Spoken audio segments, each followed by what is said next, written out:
কেন্দ্রে কেন্দ্রে ভিড় যেন কমছেই না, উল্টো মানুষের আগ্রহের প্রেক্ষাপটে বাড়ছে বিশৃঙ্খল পরিস্থিতি। বিচ্ছিন্নভাবে ঘটছে নানা অপ্রত্যাশিত ঘটনা। এমন পরিস্থিতিতে মানুষেরও যেমন হয়রানি বাড়ছে, তেমনই বিপাকে পড়তে হচ্ছে স্বাস্থ্য বিভাগকে। অন্যদিকে হিসাব অনুযায়ী হাতে থাকা প্রথম ডোজের সব টিকাই ফুরিয়েছে। অক্সফোর্ড, অ্যাস্ট্রাজেনেকা ও ফাইজারের প্রথম ডোজ দেওয়া আগে থেকেই বন্ধ রয়েছে। আগামী বৃহস্পতিবার থেকে বন্ধ হচ্ছে মডার্নার প্রথম ডোজ। এরপর আগামী শনিবার বন্ধ হয়ে যাবে সিনোফার্মের প্রথম ডোজ। এখনই সিনোফার্মের টিকা দেওয়া হচ্ছে দ্বিতীয় ডোজের হিসাবে রাখা টিকা খরচ করে।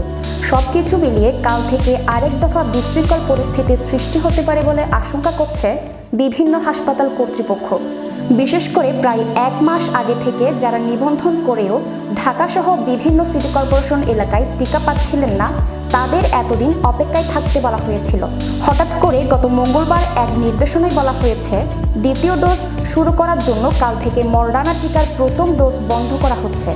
ফলে দীর্ঘদিন অপেক্ষা করেও যারা এখনও টিকা পাননি তাদের কি হবে, সে ব্যাপারে নির্দেশনায় কিছু বলা নেই।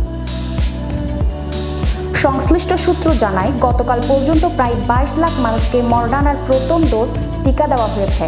ফলে প্রায় 23 লাখ মডার্নার টিকা হাতে আছে, যা রাখা হয়েছে প্রথম ডোজ নেওয়া ব্যক্তিদের দ্বিতীয় ডোজের জন্য।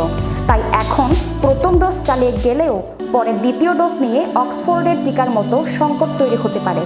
সেজন্যই ঝুঁকি না নিয়ে দ্বিতীয় ডোজের টিকা থেকে খরচ করতে নারাজ কর্তৃপক্ষ।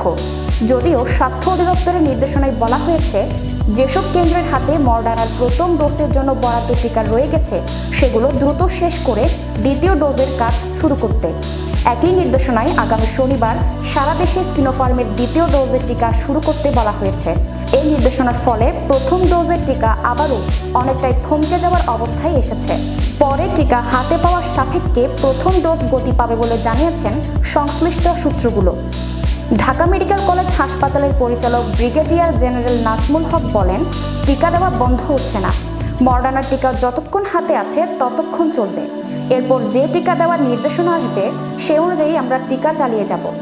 স্বাস্থ্য অধিদপ্তরের তথ্য অনুসারে গতকাল চীন থেকে আসা সিনোফার্মের 17 লাখ টিকা নিয়ে এ পর্যন্ত দেশে 4টি ব্র্যান্ড মিলে মোট টিকা এসেছে 2,72,47,920 ডোজ। এর মধ্যে অক্সফোর্ড অ্যাস্ট্রাজেনেকার 1,18,47,300 ডোজ, ফাইজারের 1,06,20 ডোজ, সিনোফার্মের 98 লাখ ডোজ ও মডার্নার 55 লাখ ডোজ। এর মধ্যে গতকাল মঙ্গলবার পর্যন্ত দেশে মোট টিকা দেওয়া হয়েছে 1,96,71,620 ডোজ। এছাড়া টিকার জন্য গতকাল বিকেল পর্যন্ত নিবন্ধন করেছে প্রায় 3 কোটি মানুষ। এদিকে টিকার হিসাব বিশ্লেষণ করে দেখা যায় প্রথম ডোজের কোনো টিকাই আপাতত হাতে নেই। সংশ্লিষ্ট সূত্রগুলো বলছে গতকাল টিকা দেওয়া শেষে হাতে থাকা 75,76,300 ডোজ টিকার মধ্যে জাপান থেকে আসা অক্সফোর্ড অ্যাস্ট্রাজেনেকার 16 লাখ টিকার প্রায় সবই দ্বিতীয় ডোজের জন্য রাখা, যা থেকে গেল 3 দিনে প্রায় 3 লাখ টিকা এরই মধ্যে দেওয়া হয়েছে। সেই মজুদ থেকে প্রথম ডোজ দেওয়া হচ্ছে না। ফাইজারের দ্বিতীয় ডোজের জন্য রাখা 50,000 থেকে দ্বিতীয় ডোজ চলছে। এর মধ্যে 27,590 ডোজ দেওয়া হয়েছে। আরও আগেই এই মজুদ থেকে প্রথম ডোজ দেওয়া বন্ধ হয়েছে। মডার্নার 55 লাখের মধ্যে গতকাল পর্যন্ত প্রায় অর্ধেক চলে গেছে প্রথম ডোজের জন্য। ফলে বাকিটা দ্বিতীয় ডোজের জন্য রেখে কাল থেকে বন্ধ করা হচ্ছে প্রথম ডোজ। গতকাল পর্যন্ত সিনোফার্মের 68,27,383 প্রথম ডোজ ও 2,11,800 দ্বিতীয় ডোজ দেওয়া হয়েছে। পরিকল্পনা অনুসারে প্রথম ডোজের আরও 68,27,000-এর বেশি টিকা হাতে রাখা দরকার, কিন্তু গতকাল সন্ধ্যায় আসা টিকা সহ সিনোফার্মের ডোজ হাতে থাকবে 28 লাখের মতো। ফলে এখনই এই টিকার প্রায় 40 লাখ ডোজ ঘাটতি রয়ে গেছে। এই ঘাটতি মেটাতে অপেক্ষায় থাকতে হবে পরবর্তী টিকার চালানের উপর। পূর্ণিকা বড়ুয়া, চ্যানেল আগে নিউজ ডেস্ক।